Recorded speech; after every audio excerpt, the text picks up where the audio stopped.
Welcome to Solve This Murder. I'm your Detective Bill. And I am your crime scene criminal and witnesses, Dani. This is the fourth murder mystery that We're up to a whole start of a brand new one. It feels like we've been going for longer. I suppose because we used to do these as part of Escape This Podcast, our other show. We did a few of these as like Patreon episodes and things like that. So it feels like we've been doing this for a lot longer than 4 stories. Yeah, maybe for you. I've only been writing them for 4 stories. I'm acutely aware of that. So welcome back, everybody. This is a new murder mystery, and I am resolved to do better. I don't think I'm going to be any less. I'm not going to be all just stone-faced and serious, but I'm going to do better, right? I've got a plan coming in. Already my notes are different. I have an entire page purely dedicated to motive, method, and opportunity, so I can really keep a track of what I know about each of those aspects of the crime. I'm assuming it's a murder. And I've got a separate page that's starting out with my notes for everything going on in the scene. But I've realized what my problem is, the thing that sticks me when it comes to solving murder mysteries as opposed to solving puzzles. Because I'm used to solving puzzles, right? I do escape rooms. We do escape rooms on Escape This Podcast. It's all about puzzle design. And in puzzle design, you learn things that are facts and you manipulate those facts to get a solution, right? Everything you learn is a true thing that you slot in to get more information about the solution to a final puzzle. And on face value, a murder mystery feels like the same, right? That you can collect facts until you have the solution. Except there's that extra step of you cannot trust that the things you're collecting are true.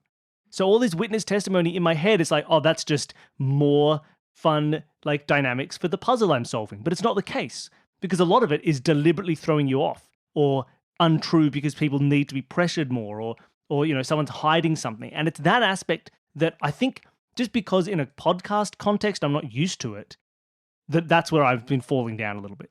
So my goals are to really set out this motive, method, opportunity, and to be less trusting, to not take anything I take on as fact. I don't know the best way to determine all of these, whether I'm going to be focusing on confrontation of witnesses a bit more, like or sharing their information with other people, but that I think will be the best part, right? I need to double check, find out where the truth is within everything, and assume that that's not at face value, which it never is. And I, for one, am terrified. My notes aren't that extensive. My planning for these is definitely more of a rush job than I'd like for any other writing thing that I would do. So I'm nervous about where this is going to go and how much extra prying you're going to do. How much you're going to force me to improvise here. Yeah. Tell me, and what were your grandparents' names? And their jobs? And their parents? And where did they come from? Could be very important. Yeah, I hope you don't ask me what all the characters' jobs are. I may not know. Ooh. I'm going to ask every character what their job is. So hopefully we get a little bit more focus as this. We're going to call, you know what? Solve This Murder Story 4, Solve This Murder 2.0. Bill gets serious. That's where we're at. So we're gonna. I want you to get serious. Get so serious. You get serious, you'll finish it in half an hour. I'm a hardened gumshoe. But that's gonna be the plan. To at least piece together, but also it'll give me more time, and I think hopefully keep the audience on track with my thinking a bit more, because I'm going to be reviewing my notes a lot more, I think, and really like testing and dissecting rather than just doing. I think too often I just start doing without necessarily taking the time to plan out exactly why and what I'm hoping to achieve when I do a thing. And I just start to do it, you know? And you're probably doing that because you think it'll make better audio. Maybe that's part of it, right? This push to think, is this going to be an engaging story? Like, what's going to happen? Let's make it happen. But, I mean, when you're a character in a book, that's quite easy because the author just writes the next thing that happens. But when you also have all the agency but none of the information, it becomes quite difficult. So I need to push and plan, you know? I can't, like, do a thing and then flash back to what my plan was, like you would in a detective movie. You see, I did it because of this, Hastings. But I can't do that. I need to actually come up with a plan sequentially in order. I can't jump around in time like that. So I need to change my approach to pushing the action forward, but still be engaging. So we're going to see where this goes, but I think it's going to go really well. We need to announce who is our detective of the arc. Who's going up on our wall of detectives that we've still yet to put together? I'm going to call this one, again, had quite a few submissions. I'm going to call this one for Laura, who submitted. Now, I remember Laura on Twitter, before she submitted, said, I'm really nervous about submitting. I don't want to get it wrong. And then she didn't. Well, that was the thing. There was Detective one of the- particular thing. I mean, everyone, when they submit their guess, they have quite long lists of multiple aspects of things. So, of course, it's really hard to get everything 100% right. No one does that. But there was just one particular aspect relating to kind of how honing... spoily do we? You don't get very spoily. No, I'm people kind can of listen not. to these out of order. Yeah. So honing in on the murderer and saying, ooh, I wonder what their sort of thing is, and this aspect of their character could have been related to this, and no one else focused on that part. So they sort of picked the right person for They did have almost the murder. It's not even so much right person, because other people thought about that person, but it was for the right reasons. Oh, wonderful. Cool. Well, that's really good. So they just got they onto the noticed right track. something that was suspicious that other people did not. Well, congratulations, Laura. You're joining the wall. You're on the wall. The wall does not exist yet, but you're on there. On the mental wall. Bill's going to start the designing wall it very of soon. pride, you're there. Soon, the real great wall of detectives, you'll be there. For people who are new and are wondering what we are talking about, as you listen through to this arc of Solve This Murder, we would love to get your theories and your guesses as to what the solution is. I think nominally you shouldn't probably do a new guess every single episode. But you know what? I'm kind of into that now. We got one or two repeat ones for this one, and I've changed my mind on that. I like seeing where people's ideas develop. All right, we're allowing multiple guesses. So at the end of every episode, submit your guesses. Yeah. Submit what you think Questions, the solution queries, is. theories, to... Exactly. What's our email address? To solvethismurderpod@gmail.com. Excellent. Please do that. Just send them in. We absolutely love reading them, and it's so cool to see people engaging with how it's going and what you know. You will be restricted to this information that I have found out, so maybe you can add in your email. Come on, Bill. But please send them in, and if you are the closest, if you're the most correct by the end of the arc, obviously you can't send them in after the final episode. That would be cheating. You will go up on our wall of detectives as the best detective of that arc. So far, we've had a few people. We've had one per arc. One per arc. Who did we have already? We had Eric, Bree, and Laura. So send in your guesses as we go and see if you can solve it. And if you get it like after the first episode and it takes me till the end, like, congratulations, you did incredibly well. You can prove just how cool you are. I think that's probably true as well, right? Like a completely correct guess from after episode 1 is weighted more highly for sure, than a completely correct guess just before the finale. I mean, possible. Maybe. Still, depends I what suppose it's really a information's guess. come out. Look, it's a very subjective judging scale. But you won't get judged at all if you don't send in a guess. It's true. So please do. And isn't that what everyone really wants? Yeah, to this be is all about judgment. All right, I am ready. I have my notes. I've got my detective's cap on. I have a magnifying glass in my hand. I'm smoking a pipe. I've got 3 different assistants standing behind me, completely silent. And I'm ready to go. I have one more thing to add on that note. Oh, yes. If you send in your submissions for your guesses and things, and I haven't responded yet, that's because I find it really hard to respond to emails with, hey, thank you for sending me an email. I can't tell you if you're right or wrong. I mean, I do, that is true, but right? It's really hard to know how to answer. You're not going to get necessarily a response telling you that you are correct because we don't want to spoil it for you.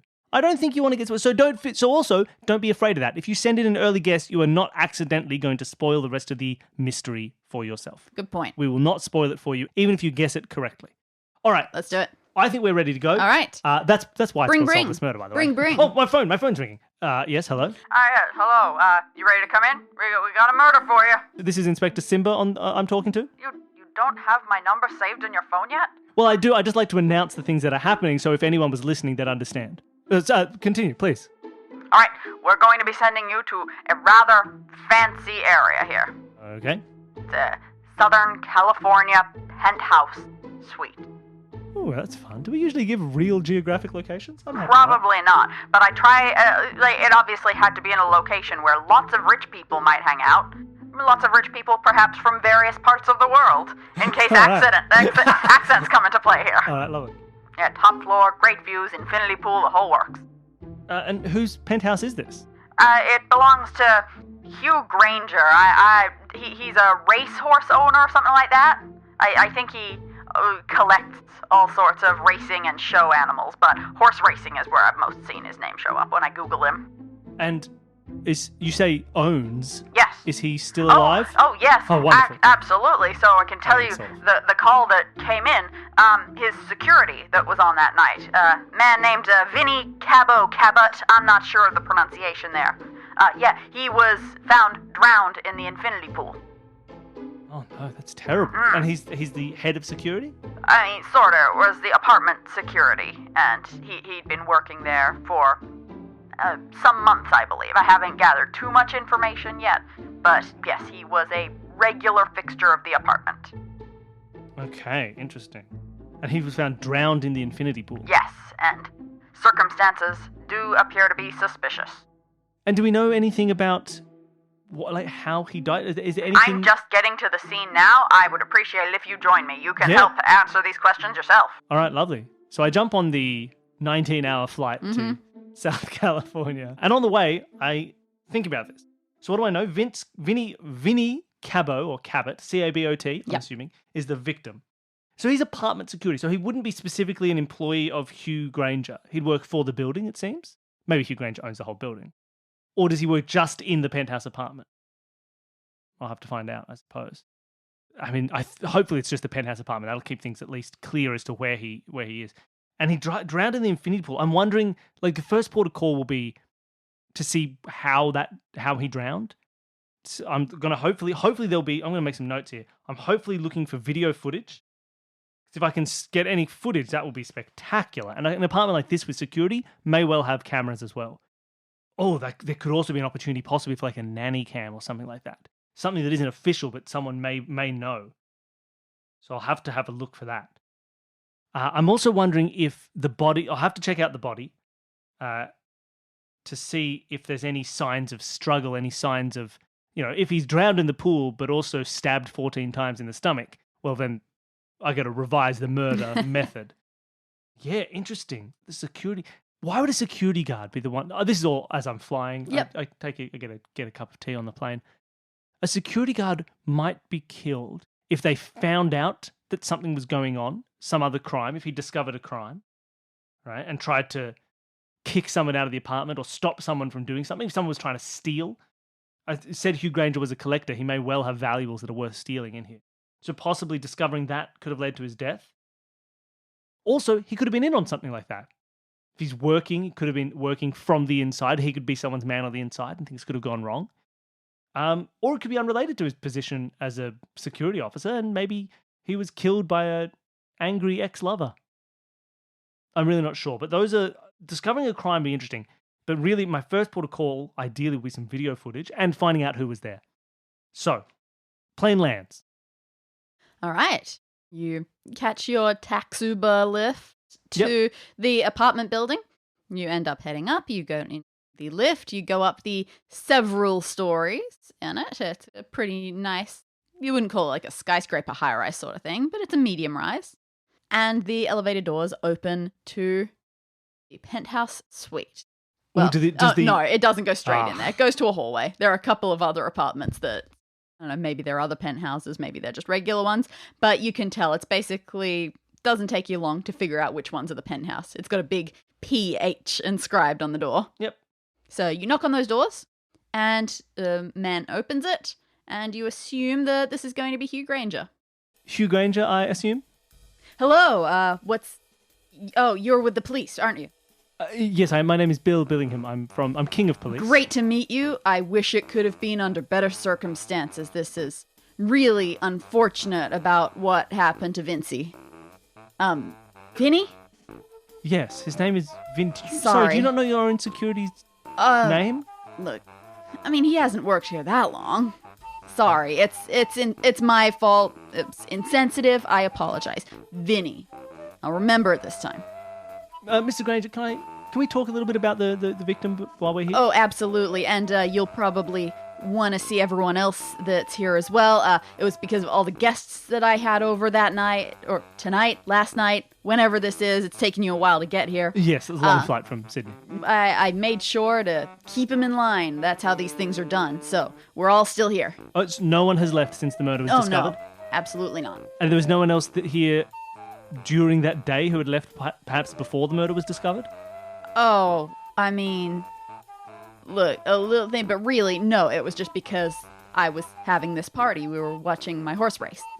Ah, your horse race. Wait, Yeah. watching your horse race? Yeah. Or your horse race? Oh, do you own the horse or the whole race? well- How rich are you, Hugh? This, I appreciate that. Thank you. No, this was just my horse, one of my prize horse, really. Like, it feels bad to pick favorites, but I mean, gotta tell you, I'll bet you've heard of her. Oh, really? Who is it? Maccabi Diva? I was hoping you'd make up a fake horse name. Oh, of course. Who is it? Steepled Fragrance? That's the one. I knew it. I knew you'd get it first go. That was not quite my first go. Yeah, But... can you believe it? Raised her from a filly, and look where she is now. I knew it. You can always tell. That's why I got her, after all. That's why you bought her. Yeah, of course. You could pick her for a racing champ. Well, I mean, it's pretty clear. No, you can look at all the parentage that you want, and that helps. Oh, absolutely, that helps.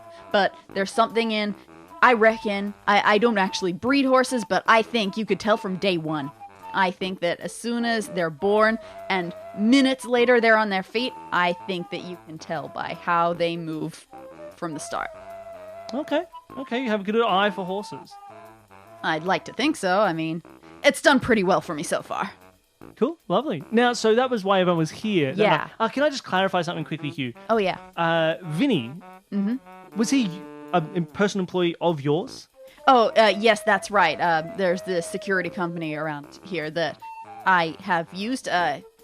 He's been here 3 months, I think. Before that, the guy I had for about a year or so before that, Rudolph. Yeah. He was with me for about a year, but he was kind of on the older side, thinking of retiring, and he did. A real Mike Ehrmantraut kind of character. I don't know what that means. Last security guy retired, and he worked with him for 1 year. Now, did you hire both these people from the same security agency? Yeah, that's right. And what security agency would that be? The SCASG. And what does that stand for? The Southern California Association of Security Guards. It sounds like a union, but it's a business. All right, so you went to SCASG. That's not easy to say, Dani. Why would you do this to me? So you used... Hey, you're the one who asked. You're the one who made me name something. You should have come up with a word. You should have said, oh, it's from SECURE, which stands for Security Emergencies California. Well, you know what? Ultimate... I didn't name the company. I don't have marketing experience. Maybe I This was an could. aside, Dani. Maybe you could offer them some tips. And This is more comfortable to me, talking in character now. do you have contact details that I could use to get in contact with the agency? With Oh, SCASG? yeah, easy. SCASG? Like, you can find them online, but yeah, sure. I'll just put in brackets, Google it. Sure. All right, thank you for that. And he's been working for you for 3 months. Yeah. Have you had any problems with him during those 3 months? Oh, no, not at all. Seemed like a great guy. No late visitors to the house? Oh, It's not, no, absolutely you haven't not. had his Nothing like personal life that. kind of bleed into anything at the apartment at all? No, absolutely not. The interactions that I had with him were great. We even played cards. Oh, you play often? No, not as often as I would like. What do you play? Everything. Okay. I'm in the gambling world. You gotta know every game. Oh, really? What about bridge? Which kind? Well, okay, what about euchre? Which kind? What about 500, also known African as bridge or euchre? European euchre? Okay. But so no real problems with Vinny? No, not at all. And you didn't know him? He wasn't someone you knew before you hired him? No. Never met him before at all? Right. How could you even be sure it is Vinny? I mean, his ID was in his pocket and all that. If anyone that's wasn't sure, that was Um, kind of where the other policeman first looked. Sure, lovely. So you say you have guests over. Yeah. Before I go in to meet them, could you give me a quick list of who those guests are? Yeah, no problem. So these are just some of my, horse racing gambling buddies. Mm-hmm. So, Yasmin and her husband Rex. Yasmin was an old friend of mine, and now they're a little bit out. They've left the gambling business, if you can call it that. They're off to do their own thing, something in TV. Okay, maybe they produce Gilligan's Guile. You've got Thomas Oswin. He's new to the scene. He's a big name, though. He's one of those young crypto billionaires or whatever. I don't know if it's actually billionaire. I haven't asked. Fair. But yeah, he's new to the scene. Got all his money in Bitcoin. I was going to come up with a fun fantasy kind of alternative to Bitcoin, but I just said Bitcoin. Gotcha. So I guess now it's Bitcoin. Okay. But it's spelled C-O-Y-N-E. Okay. That'll do. Done. Then we've got Mandy McMillan. Yep, she's another one, just an enthusiast. I think her parents must have money or something. And then there's Carolyn Drake. Now, her husband was here right at the start of the party, but he left well before any of this happened. I asked you about that. And I said, I asked you about sort of. that. Carolyn, and what was her husband's name, sorry? Brendan. He got a work call. And so Brendan isn't here now. No. And Carolyn, what did you say? What does she do? Well, what does she do for a job? I don't know, some executive something or other. For a what? Sorry? What does she do for a what? What did I say? Gerb? Gerb. Sorry, go on. Yeah, she's just a fellow racing enthusiast. Okay. That sentence almost went the wrong way. And anybody else, or is that all? Yeah, that was it. All right, wonderful. Well, let's go to meet them. Mm-hmm. Now, while that's happening, as we walk from this room to the other room in slow motion, suddenly the camera zooms into my head and into my mind palace. Okay. All right, so what do we know about Hugh in this case? I don't know enough about the murder itself to think about method and opportunity, because I don't really know what the method would be at all, and the opportunity, I don't know, the goings on throughout the day. I mean, so far everybody has an opportunity. At some point they went and drowned a guy. Motive, though, what could Hugh Granger possibly gain from the death of this security person? Interesting to note, he recently had a different security person who decided to retire. Inverted commas that you cannot see, audience. I'm making my fingers do that little thing where you say something sarcastic. It may well be that security guards he has a secret he's trying to protect. Like, he needs a security guard, but if they get too close to uncovering some terrible secret, like he's a horse poisoner and that's how he wins races. Last one was too close to find out, so he forced him to retire. So I'll check that, right? Whether or not, if I find someone else who knows. Oh, what did he give me his last security guy's name? He said Rudolph. Rudolph, that was it. I didn't write that down. Rudolph. If I can find someone who knows Rudolph and he didn't want to retire, if he wasn't actually kind of active, that could be something interesting, because then that might elucidate a motive for Hugh, right? That whatever Rudolph was going to find out, and so he made him quit, is what Vinny did find out, and so he had to kill him. So there could be a protection of a secret there. So I'm going to write my motive column, secrets of Hugh, ? Good note taking, Bill. And we'll see if that pans out. But that's my current only thought from Hugh. That cycling of security guards could be interesting. So I will probably call someone from Skazg and see if they know anything about Rudolph and anything about Vinny as well. And of course also get them to describe Vinny, because it could be a fake ID. So if they're like, Vinny, why yes, he was a short Middle Eastern man with no ears. And then this a redhead with 2 ears. Yeah, exactly, with 3 ears. Too many ears. That'll be interesting as well, because that could be something that could uncover a bit of a secret here. But now, we zoom out of my mind palace and back into the real world. As you're doing that, you can get a look at this swanky apartment. The camera zooms out too far and I get to see the top-down view. So you've walked into what is a main room of this penthouse apartment. You can see off to the left of the front door, there's this lounge Should I draw a little map? Up to you. It might help, it might not. Yeah, so I got I've got the entranceway. Yeah, you've walked into the front door, and to the left of this, you see the lounge sort of area set up. So in the same wall as that door, you've got a huge screen TV. Huge. All right. Surrounded by couches. And you can see a couple of doors leading off in that direction as well. Sure. Further into the room, you can see a big dining table, several seats surrounding it. Off to the right, you can see an entrance to a hallway, but the hallway runs parallel to this main room. You can't see where that hallway leads, but it's a mystery hall. It's okay, yeah. It's a mystery hall. Big old question mark. And you can see beyond the dining table, big old you don't even know if it's worth calling them double doors, just big floor-to-ceiling glass things that could be fully opened if you need to onto a tremendously long balcony that looks like it must curve around a side. It's like really, it's kind of like one giant room, and then the hallway might lead to bedrooms and bathrooms. Oh, and there were doorways off the left as well, remember? Oh, like on our left wall here? Yeah. Okay, lovely. Okay, so there's a couple of... How many doorways can I see? 2 on that side. All right. Okay, so I go in, and if Hugh leads me to the guests, where are we going? So a couple of them are sitting on the couch, a couple of them are sitting at this dining table. They all just look like they've sort of been waiting, probably been here a while. Wonderful. I'll probably say something to the whole group. So, hello, everyone. My name is Bill Billingham. I'm the King of Police, which apparently is an international position, and I'm happy to accept that. Maybe I need to change my title to Emperor, but we'll see. I understand that you were all here last night. You said last night when the murder happened? Yeah, however many hours have passed appropriate ago. Yeah, let's just say it's not like long ago.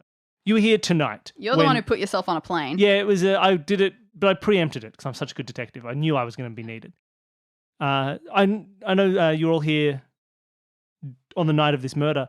Thank you all for staying. I'll be talking to you all through the night to hopefully get an idea of what's going on. And also, you did it. Who are you pointing to? I'm pointing to Mandy McMillan. Well, what the hell, man? What did I do? I thought maybe you wouldn't have an American accent. I'll put on an accent for you if you want, but that's not what I'm. I don't know. Investigate your murder. No, obviously I don't point at her. That was a what if. Damn moment. right you don't. So I feel a bit weird talking to everybody just in front of everybody else. Some people may have things that they'd like to be quiet. So I turn to Hugh and I say, Hugh, is there possibly a secluded room in which I could do some questioning? Oh, well, sure, absolutely. So we've got the kitchen. That's probably a bit weird. My office we could go into. I've seen Frasier. If you walk into a kitchen, all sound immediately stops and no one can hear anybody. Well, then by all means, go for the kitchen. All right, we're going Frasier rules for a kitchen. Okay. Who would you like to take into the kitchen? No one quite yet. Because what I would like to do before I start the questioning, maybe we can start the questioning in part 2. Because what I would like to do is check out the scene of the crime. The crime on scene. The crime en place. Yep, cool. There's still like policemen out there. Oh, good. Is Simba here? I don't know who that is. Is Simon Bancroft here? I'm sorry, I don't know who that is. Is Inspector Simba? Some police people are out there. I'll head out and talk to the police officers. Go for it. The pool is just out these doors to the right. He indicates the balcony, obviously. Yep. So I go out the big double doors, and as I do, I turn around to everyone and I say, oh, and by the way, don't leave town. I was going to say it. I wish I'd said it, so it would have been simultaneous. Well, let's do it now. I'll leave the first failed attempt in, but let's do it. And so I turn to everybody and I say, Don't leave town. Was that your leader, Lamont? No. Okay, good. Don't do it. Hey, you, don't leave town. I don't want you to go anywhere. Where is One Piece? Where's One Piece? Don't leave town. Okay, so I continue around. That's all staying in, by the way. Oh, no. So I leave the balcony and I head around to the right where the infinity pool is. It doesn't take long, so yeah, that whole right corner area. All right, so I go to the infinity pool. Is anybody around? You see someone taking photos, and you do see Inspector Simba. I say, Simba. Oh, you made it. Hey, so as you can see, take a look at this scene. Now, it's very interesting. So we took out the ID of the gentleman here. Sorry, yes. You cover it up at the moment. He's out of the pool? Oh, yeah, we had to get him out of the pool. Yeah, of course. So, yes, this thing identifies him as Vinnie Cabot, 40 years old, medium, tall build, brown hair, slight facial hair. Sorry, I'm just giving you this so you don't have to look yourself. You're trying to hide from me, Simba. You're welcome to look, but in my experience, fewer people like looking at dead bodies than you'd think. King of police. Does that mean you like it? Why else would you be king? Anyway. So medium build. I'm going to write this down because this could actually be something that's relevant if I call people asking what he looks like. Yeah, 40, medium build, tallish, brown hair, slight facial hair. So a very nondescript human being. I mean, that seems very rude to Vinny, but okay. I'm sorry, medium build, tall-ish, brown hair, This is what you say when you don't have a human being in mind and someone says, please describe a human being for me. And you go, a human being. Does he have a beard or not? Oh, he has Sort of. some facial hair. Yeah, that does sound like me. Okay, so, yep, some facial hair. And, well, that's about it. So as you can see, it looks from our estimation of where splash marks are, we're getting some photos of that going, it looks like his head may have been held down. Bit of thrashing causes all of these splash marks in this sort of area. And as you can see, water actually trails a little bit over this right-hand side here, which we've investigated going down that right-hand side, and that leads to another entrance to the master bedroom.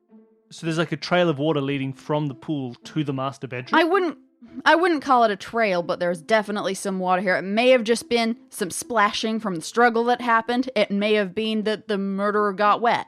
How far away from the pool does the water go? All the way up to the entrance? Like wet footprints going all the way to a window? Or I wouldn't go that splash in I that wouldn't go direction? that far, but somewhere between a splash in that direction and footprints leading to the door. Definitely enough that we should be paying attention to it. Okay. And it's a side entrance to the master bedroom or just a window that you can get to? Another sort of balcony door, if you look at it. It's got another, just a full-on other entrance to this balcony. All right, I'm going to have to check that out too. Okay. Did he have anything else on? Obviously, you found his ID. Did he have a wallet or other Well, personal yeah, it effects? was in his wallet. Was there anything else? Can I have a look through the wallet, see if there's anything else I see in there that's interesting? Be my guest. Like $7,000 in cash? He takes it out of a His own Ziploc. pocket. No, out of a Ziploc bag. What do Yeah. you think of him? And hands it to you. Says, yeah, be careful with that, obviously. It was in the water. I Yeah, he's don't gonna have. exactly. I think it's unlikely that it's going to give you much, but Sure.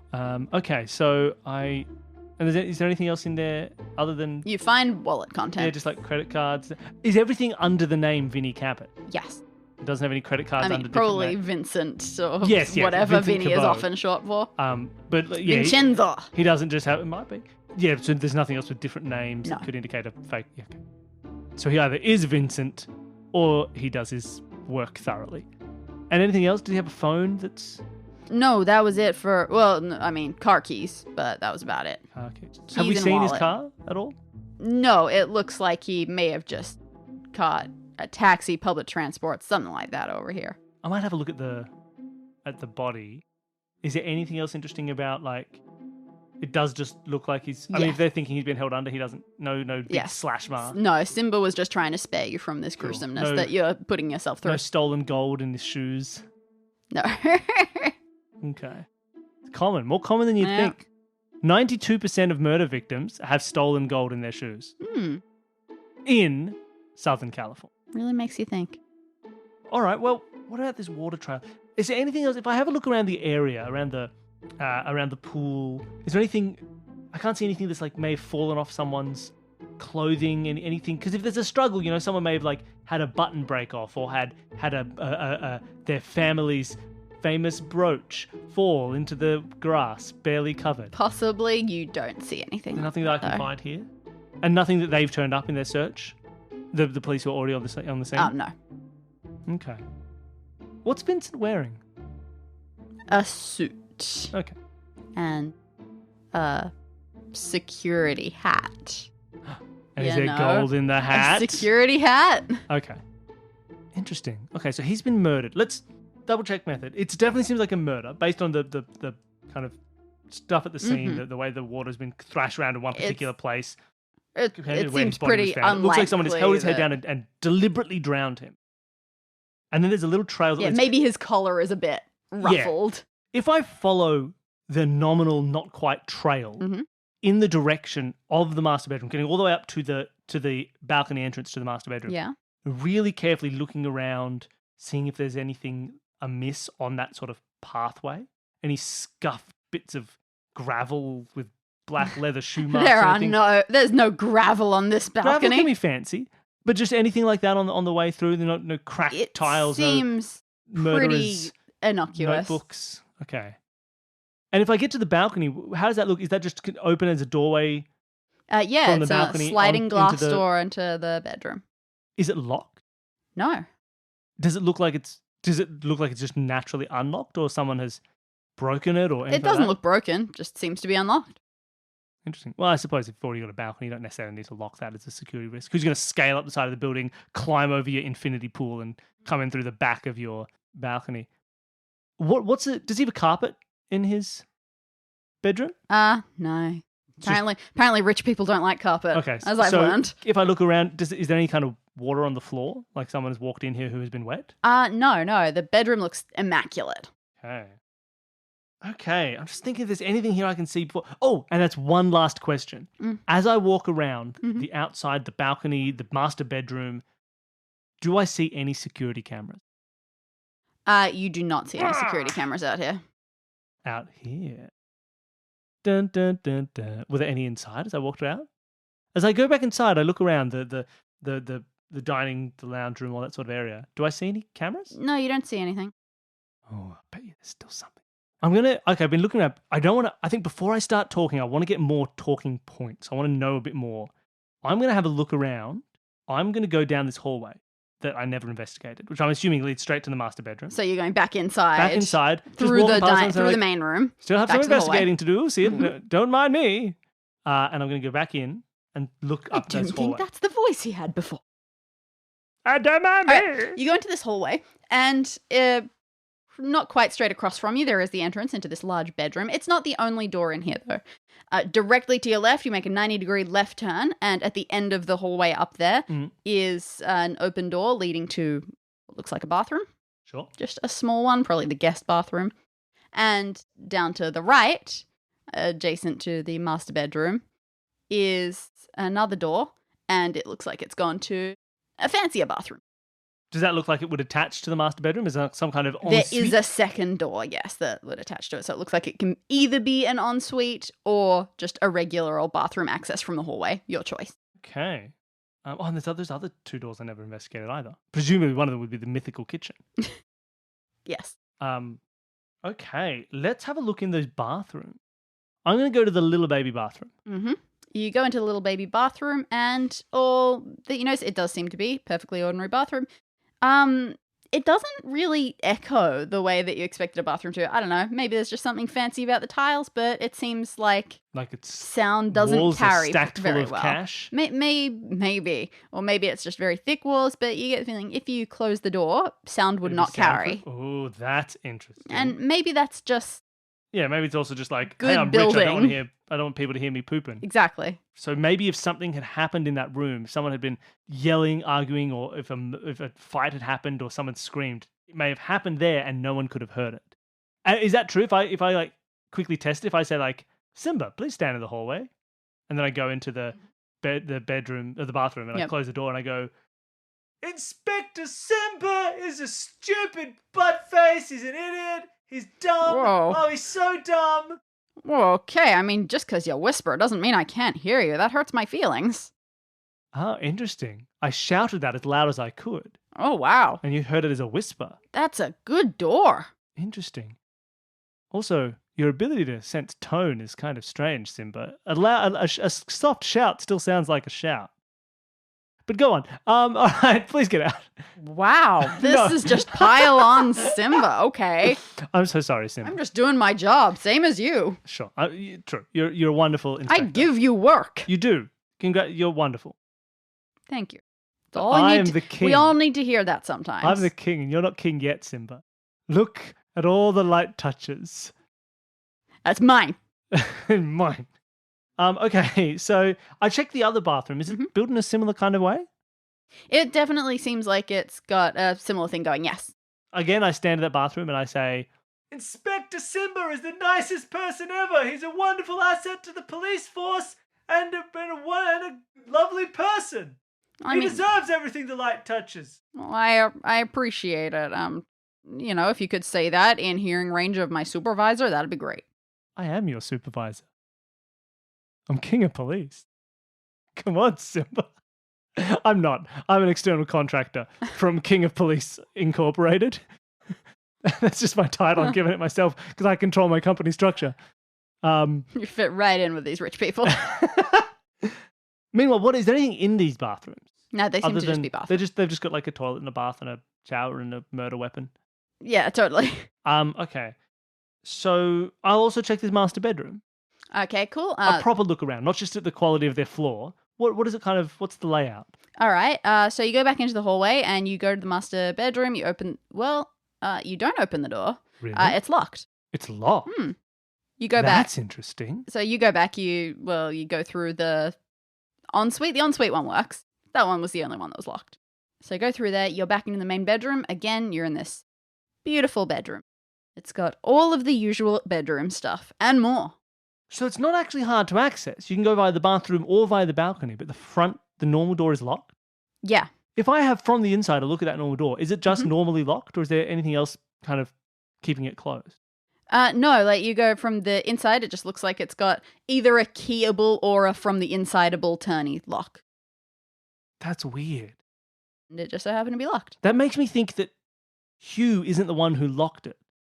Because you'd figure if Hugh locked it, he would also know, as the person who lives here, that the ensuite is accessible from the hallway, that the balcony is kind of open, accessible. Like, if he wanted to keep people out of his room, just for whatever reason, you figured he'd lock a few more doors. So maybe somebody else tried to lock it, but didn't realize how many other doors led in. I'll have to find out if Hugh knows it's locked.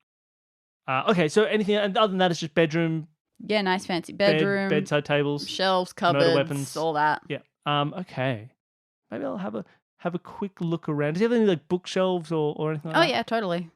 Any books that if I pull them, the bookshelf opens into a secret passage? So you're just having a rummage? I want to have kind of a search through, a rummage through. I'll get Simba, watch the door. Which one? You watch this one and get one of your cops from outside to watch the balcony door. Okay, no problem. All right. So I can rummage to my heart's content. Start taking a look at stuff. The first thing you notice when you do that, all of the books on the bookshelf, they seem in order. You start opening drawers and you notice that the insides of the drawers are not as immaculately kept as the outsides. Oh, interesting. It's rather messy. You open clothing cupboard and same sorts of thing. It's a bit disheveled. Clothes aren't neatly spread on their hangers. Shoes that are on the cupboard floor are kind of messed around. Interesting. Are there any clothes in any of his drawers? Or if there's a laundry basket or anything like that are currently wet? You take a look. You do find a laundry basket. Yeah, wet clothes. And you find that, something in there has been wet. For sure, because everything in there is wet. Oh.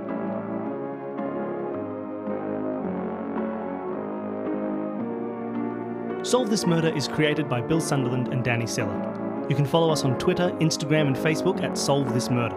For questions, queries and theories, send an email to solvethismurderpod@gmail.com. Thank you to Jared, Devon and Whit of Advanced Sagebrush and Shootouts for creating our theme music. And thanks to all of you for listening.